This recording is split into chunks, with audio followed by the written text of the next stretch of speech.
Happen. Okay, good evening, everyone. It is wonderful to be back after our brief hiatus when I was traveling, seeing our limud, I guess, firsthand in action in Eretz Yisrael. It is certainly wonderful to be back. I hope everybody took the advantage of the opportunity to hear from the author himself when he visited. He and I were in touch virtually. Again, we were on opposite sides of the ocean. He's usually in Israel and I'm usually here. That week it was reversed, but it definitely is very nice to be taking up this limud once again together. We are up to section 2. We're a little behind our schedule. As I noted, we're definitely going to be adding installments to this series. When exactly are we going to do so? Not entirely clear just yet. We're going to be running up against the Elul schedule. So we'll figure that out. We will figure out a time to do it. But we are up to, we left off by part 2 of the book, what he entitles The Ethics of Going to War, from World War II to Israel's Independence. And as is usually the case with Rabbi Brody's book, his title is pretty clear, self-explanatory, and very much telegraphs what this section of the book is going to tell us. The section of the book is very much about the ethics of going to war, not the ethics of conducting a war. That's a question that we talk about a lot nowadays, now that Israel is in a war. And there was really not much question in this case, in the current war that Israel is fighting right now. There wasn't much of a question about the need to start the war. Israel did not start the war. Israel had to respond to the most horrific attack against Jews since the Holocaust. So there was not much of an ethical question about starting the war. Ethical questions are about conducting the war. And that's material that we'll get to later in the book. Here, the question is the ethics of starting war. Really, both section 2 and, as we'll see, section 3 pertain to ethics of starting wars. Section 2 in a general sense, and then section 3 is about preventative and preemptive strikes, which are, again, a very significant conversation now, and also something that is being talked about a lot now as Iran engages in this kind of saber rattling against Israel and talks about having a direct strike and things like that, potentially activating more of its proxies. Of course, Iran's strategy over the course of the last decade or so has been to surround Israel with a noose of proxies so that they don't have to get their hands dirty directly, but they can just make sure that their puppets are doing so. If Israel learns of a major planned attack from Hezbollah, then they will likely launch a preemptive strike. So the ethics of preemptive strikes are somewhat relevant now in this current moment. Of course, again, unfortunately, this war did not start with that discussion. It was very much reactive, unfortunately, way too late, and very much reactive. But the questions of preemptive strikes are starting to surface again.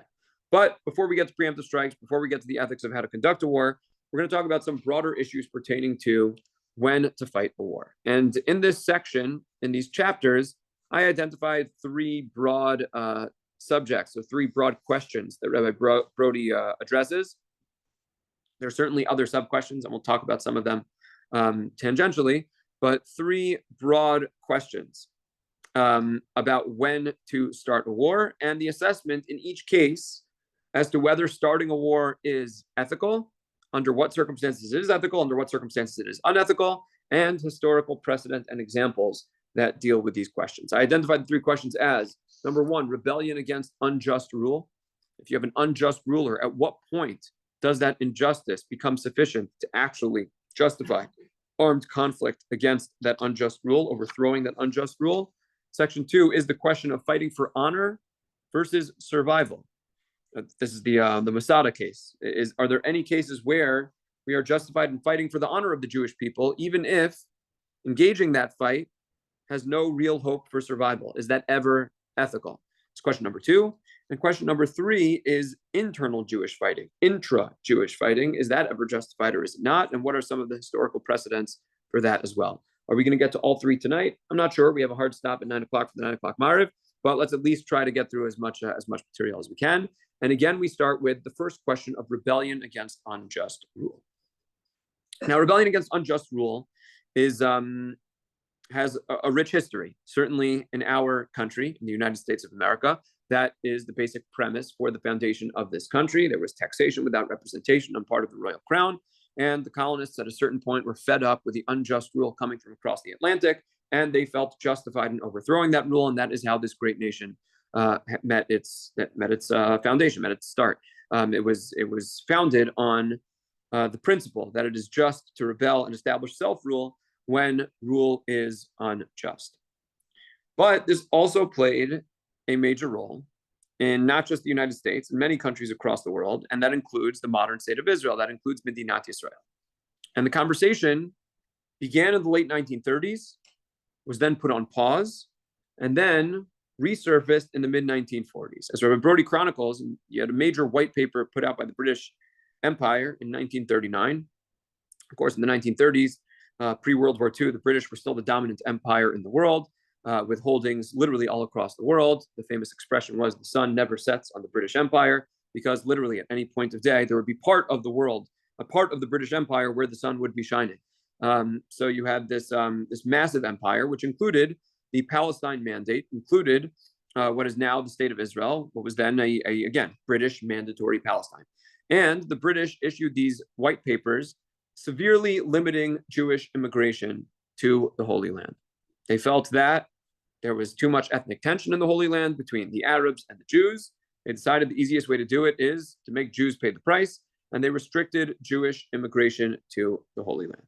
And that was deemed quite unjust. Of course, anti-Semitism was beginning to spike in Europe. Not beginning to spike, it was already reaching its climax in Europe. And the Jews who lived in Eretz Israel felt that that was gravely unjust, and there was significant talk about armed resistance, armed rebellion against the British imperial forces in order to gain independence.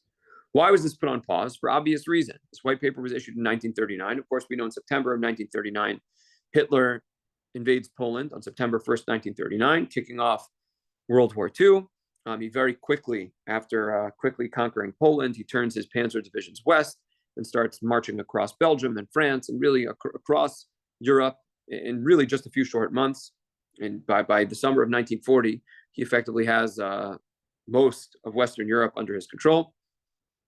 And the Jews in Eretz Israel recognize that as much as they might hate the British for the white paper, given the choice between the British and the Germans, between Her Majesty's Royal Crown and the Nazis, given the choice between Churchill and Hitler, there was not much of a choice. So they decided that they were going to suspend any attempt to subvert the Brits. They were going to support the Brits, and they were going to send soldiers to the British Army because, of course, the overwhelming moral imperative during the war years was just to defeat the Nazis. The greatest quote is perhaps from Ben-Gurion, who famously said, "We will fight the war as if there is no white paper, and we will fight the white paper as if there is no war." That was the mentality, the prevailing mentality for the next 5 years, as again, the overwhelming moral imperative for Jews certainly, and the free world more broadly, was simply to defeat Hitler and Nazism. But in 1944, as the war in Europe began to wind down, as the Allied victory was made complete, the question once again surfaced. Can we now rebel against the British for this unjust rule? It also became clear over the previous 5 years just how dramatic the effect of that white paper was. That 1939 white paper restricting Jewish immigration to Palestine, i.e. restricting Jewish emigration out of Europe, undoubtedly resulted in thousands, if not tens of thousands or hundreds of thousands of Jewish lives that had no escape from Nazi Europe. So there were some who wanted to mount a rebellion against the British. Now, there were two main arguments from a Torah standpoint that were marshaled against rebellion, uprising against the British. We'll talk about each one, their halachic ramifications, and when they might apply, when they do not apply, and if there are any contemporary applications of these principles today. So the first argument against, it was chronicled by Rabbi Brody, is a principle called Dina de Malchusa Dina. He shortens it in the book to DDD, Dina de Malchusa Dina. What is Dina de Malchusa Dina? Dina de Malchusa Dina is a general halachic principle. It is a valid and genuine halachic principle. We touched on it a little bit a few weeks ago, that dictates that Jews must abide by the laws of the land. It's a halacha, the laws of the land. It's not just about being a good citizen. Being a good citizen has halachic import, has halachic force. Dina de Malchusa Dina means you must observe the laws of the land. However, the application of this general, as much as the general principle is definitely true, there's no question that Dina de Malchusa Dina is true, its application is a lot trickier. It's not so simple to fully understand when Dina de Malchus Dina applies and when it doesn't. And I find that it's more often than not misapplied. Either it's not applied enough or it's over applied and it's taken too far. I'll give you an example of each, both of which come from Rav Shechter Shlita when he talks about the halachos of Dina de Malchus Dina. So one of the primary, I'll give the first, the example of where it's misapplied because it's not taken seriously enough. The main application of Dina de Malchus Dina, as it appears in the Gemara Nedarim, is paying taxes.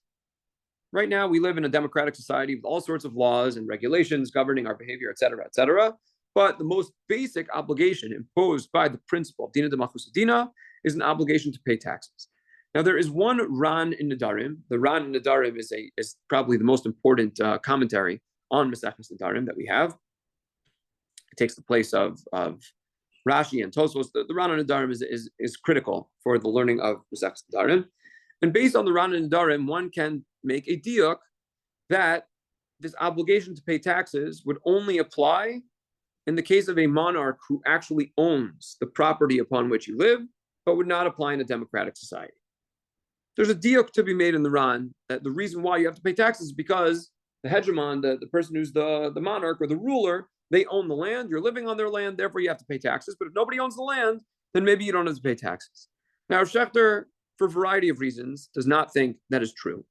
And he likes to joke or mock that there are some people who don't know a single Ran in Nedarim. They don't know a Ran before that, or they don't know a Ran after that. What's the one Ran in Nedarim that they know? The Ran from which you can make a diuk that maybe it's okay not to pay taxes in a democratic society. So he jokes. It's like, again, it's comical that people like to cite this Ran in Nedarim, and Rav Shechter, for a variety of reasons that we don't need to get into right now, feels that is a misapplication of the Ran in Nedarim, and he certainly feels that one is absolutely obligated to pay taxes.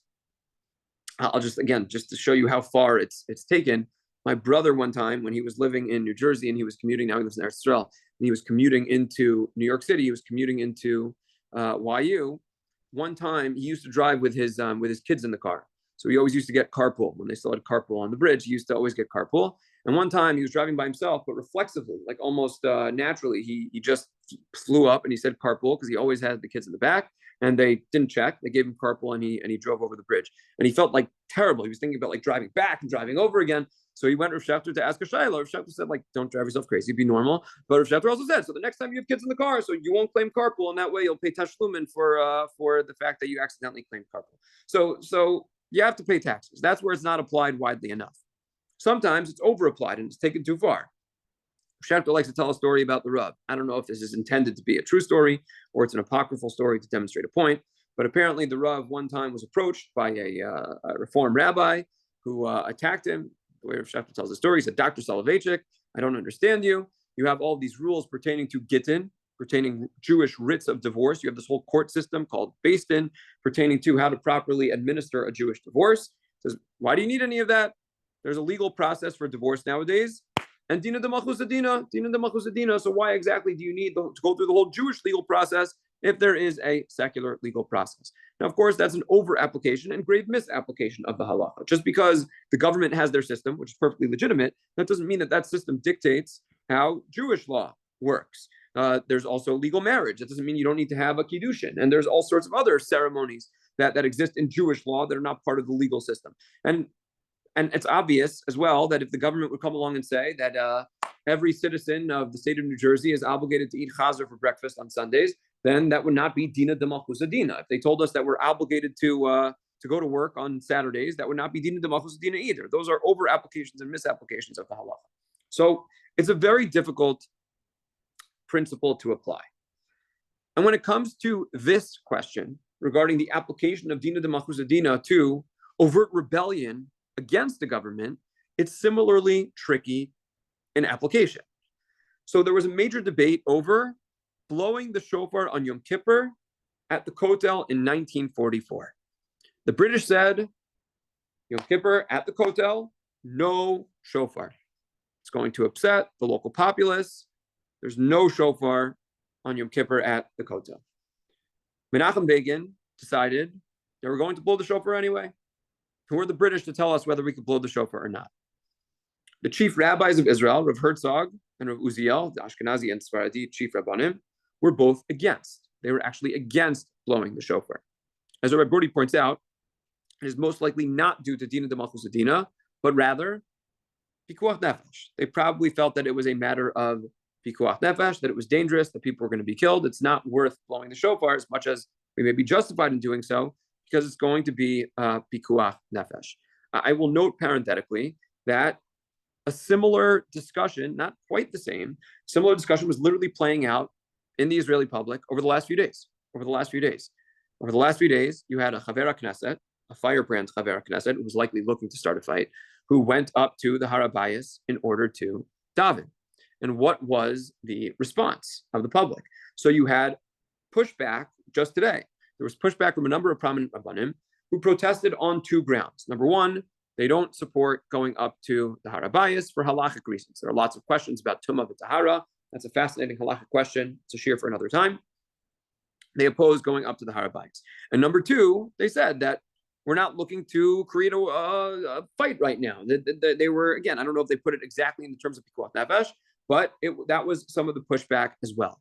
And I think some of the dynamics are quite similar. I will say, again, without getting in too much into the weeds of halachic and ashkata questions about going up to the Harabayas, I think you will note that the Rabbanim did not say, like, they didn't use the language, let me put it this way, they did not use the language of all the Western governments that were denouncing the activity on the Harabayas. It very much bothers me when Western governments will say, Jews praying on the Temple Mount is an obscene provocation. It's a provocation that Jews are praying on the Temple Mount. Because just imagine for a moment a reality where the shoe were on the other foot and Muslim prayer were restricted on the Harabayas.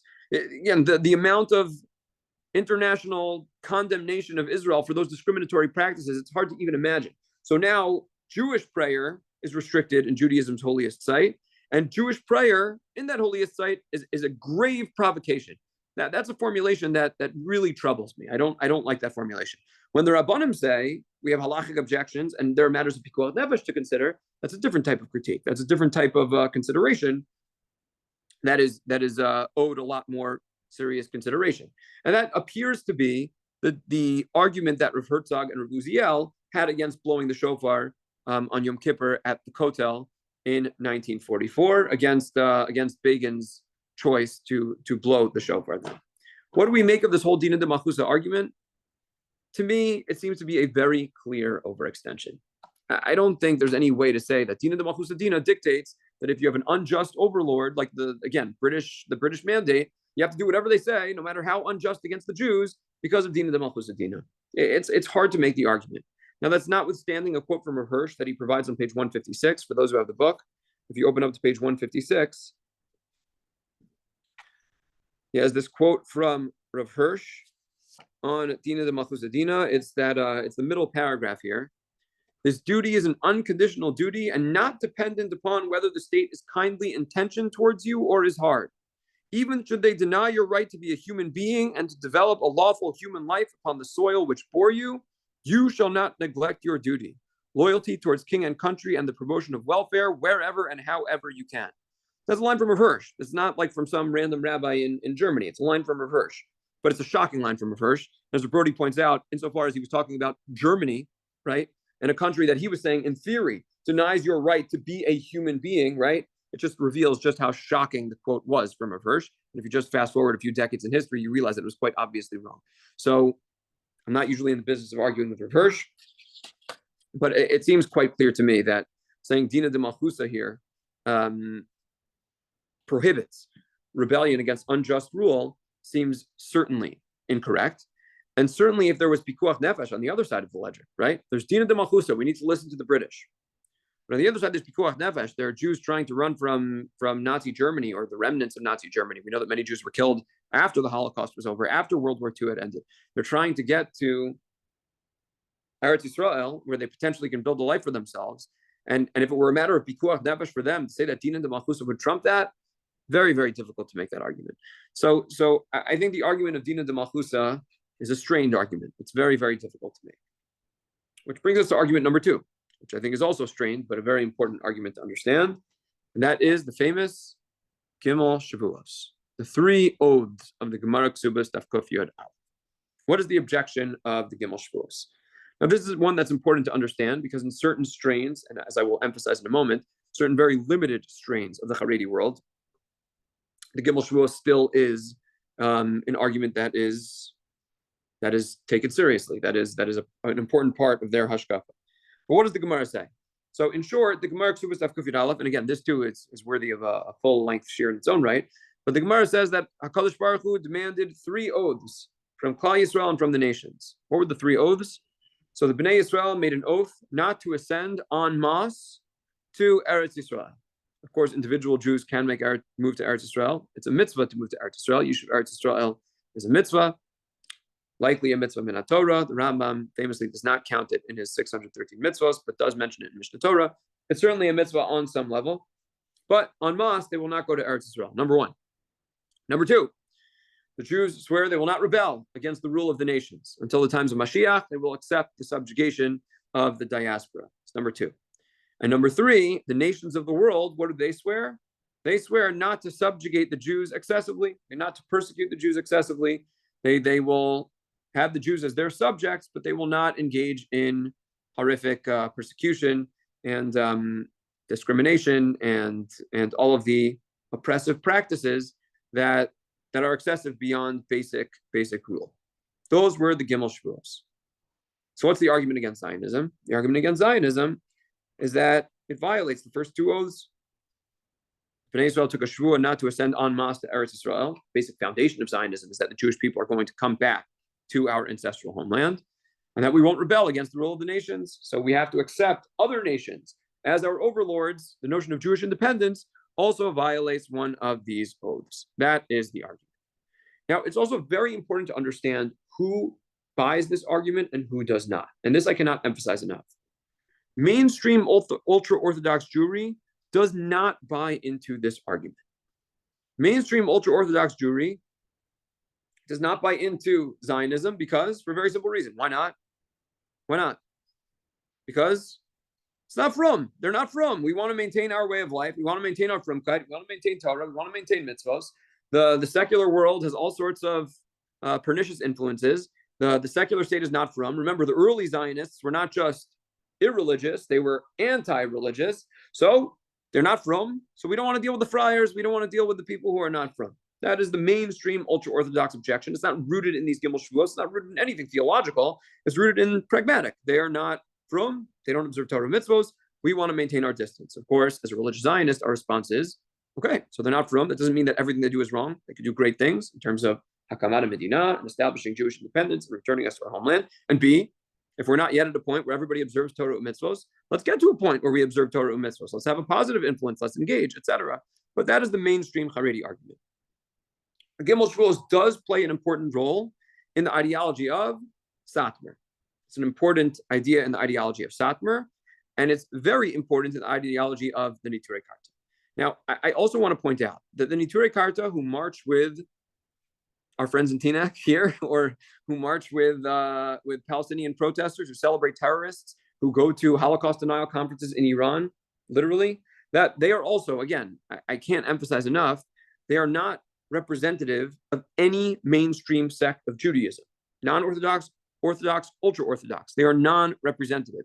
And it's very important to emphasize that. It's very important to emphasize that because they become these tokens. People love them as a useful token, or as a useful idiot, as we say, right? Oh, look, here are Jews who are opposed to the state of Israel and support terrorism against Jews. So clearly it's not anti-Semitic when I support the murder of Jewish men, women, and children. So it's very important to emphasize that they are a radically fringe group. I don't know if there's been any research into their funding, but I'm willing to bet they're funded by Iran. I can't, they don't work clearly because they're showing up at protests in Teaneck every single day. So it's very unclear where their funding comes from, but I'd be willing to bet that they're funded by Iran in some way, whether directly or indirectly. And they really are not representative of any mainstream Jewish sect. But this notion of the Gimel Shavuos is significant for some Jewish sects, legitimate Jewish sects, not like the Niturei Karta, which I consider Michutz Lamachna. I don't consider them. I don't consider them within the fraternity of Am Yisrael. I think Ein Lahem Chelek L'Olam Haba. I think they've separated themselves from Am Yisrael. But the Gimel Shavuos does play a role in some of the more, again, rabidly anti-Zionist, but still part of Klal Yisrael mainstream sects, even as it's not necessarily the argument of mainstream ultra-Orthodoxy. Question? Okay, good. So we'll get there. So good. So what are the responses to this argument? So there are several responses to this argument. Number one, if you're arguing that we took a shvuah not to rebel against the rule of the nations, did we rebel against the rule of the nations in 1948? No, there was a vote in the United Nations. There's no greater representative body of the nations of the world. And by some miracle, they voted to actually create a Jewish state. Both the US and the Soviets famously both voted to create a Jewish state. That's not rebellion. They gave us a state. So that was one of the responses. Number two, they took a shvuah not to excessively subjugate or persecute the Jews. And all of this is happening in the aftermath of the Holocaust. So they certainly did not keep their end of the bargain. So who says that we need to keep our end of the bargain? Now, of course, that argument does presuppose that the shvuos are mutually contingent, that if they violate theirs, that gives us a right to violate ours. You could have said, no, they violated theirs, but we still have to hold ours. But that is another response that is given. The most important response, and the reason why this is not like, again, this has not picked up steam in the mainstream ultra-Orthodox community, is it's not a halachic Gemara. When you learn Gemara, you have to understand the difference between halacha and agada. Halacha are binding halachic obligations. Agada is very important too. Anything Chazal tell us is very important, but it doesn't have that level of binding halachic obligation. This is not a Zionist argument. This argument was pointed out by Meir Simcha of Dvinsk, the famous Or Sameach, who's not associated with the Zionist movement. He just said, where is this Gemara paskin? It's not paskin in the Rambam. It's not paskin in the Shulchan Aruch. It's not paskin anywhere because it's not a psak. There's no halacha here. It's an agada. It's a general description of how the Jewish diaspora has played out. But to base a theology upon a Gemara that's purely and clearly agada, that is not paskin by any major poskim, is a misapplication and misunderstanding of the Gemara, which is why most of Klal Yisrael, those who are Zionists and those who are not Zionists, reject this argument as well. So in the end of the day, if there is a persecutorial unjust rule, is there justification for doing so? Yeah, in many cases there might be. That doesn't mean that, you don't like a particular law, all of a sudden you're justified in picking up arms and rebelling against the government. But if there's persistent persecution, unjust treatment of the Jews, and again, in cases where it's Jewish lives that are being cost because they can't come to, they can't leave Europe and come to Eretz Yisrael, I think there certainly are cases where that justifies armed resistance. And I think we would not say that because of Dina de Malchus Adina, or alternately because of the Gimel Shvuos, that would be unjustified. So that is number one, rebellion against unjust rule, particularly rebellion against unjust rule in Eretz Yisrael. Okay, any questions before we go further? Yeah. Why is it that Satmar then in fact needed the Gimel Shvuos? Why is it so central? If it's not, as you say, the halachic Gemara. It's hard to know. The Satmarav clearly thought in Vayoel Moshe, right? He clearly felt it was very, very important. He had cosmic understanding of these things. Again, I don't want to comment too much on it because obviously it's not my belief. So it's hard for me to defend or to and again, I don't want to set up straw men. You know what I'm saying? You'd have to ask a Satmar Chassid, an educated Satmar Chassid what they would say. I don't know. I'm not sure. Okay. The next question, which we'll start tonight, which we're not going to necessarily finish, is the question of fighting for honor versus fighting for survival. And this is a question that has come up many, many times in Jewish history. So we'll just begin by tracing some of the historical examples, and then hopefully we'll at least set the scene for this question the way it presented in Mandatory Palestine in the 1940s, and we'll try to, of course, continue Be'ez Hashem next week. So the most famous instance of this in ancient Jewish history is the warriors of Masada. And we could kind of frame the issue as machlokas between Elazar ben Yair, the hero, or depending on your perspective, the anti-hero of Masada, versus Rabbi Yochanan ben Zakkai. What was the approach of Rabbi Yochanan ben Zakkai? Rabbi Yochanan ben Zakkai recognized that the Beis HaMikdash was going to be destroyed. Some were critical of him for not asking for the Beis HaMikdash. Others say he knew that the Beis HaMikdash was going to be destroyed. I had a greater appreciation for that Gemara about Rabbi Yochanan ben Zakkai after Rabbi Dr. Soloveitchik's presentation on Sunday night. I don't know how many of you were here for for his presentation about the Roman method was always to destroy the capital. They did that in Carthage, and they replicated that in Jerusalem. And perhaps Rabbi Yochanan ben Zakkai had a greater and more intimate understanding of Roman military strategy and tactics than we do thousands of years later. But he realized that the Beis HaMikdash was going to be destroyed. He said, "Tein li Yavneh b'chachameha," give me the wise elders of Yavneh. And effectively, he chose survival over fighting for the honor of the Jewish people. That might not be a cool choice. It might not be a heroic choice, but frankly, the only reason why we are here in a Beis Knesset thousands of years later is because Rabbi Yochanan ben Zakkai created a Judaism, largely forged together with the Chachamim, a Judaism that could survive the destruction of the Beis HaMikdash and survive thousands of years of exile and diaspora.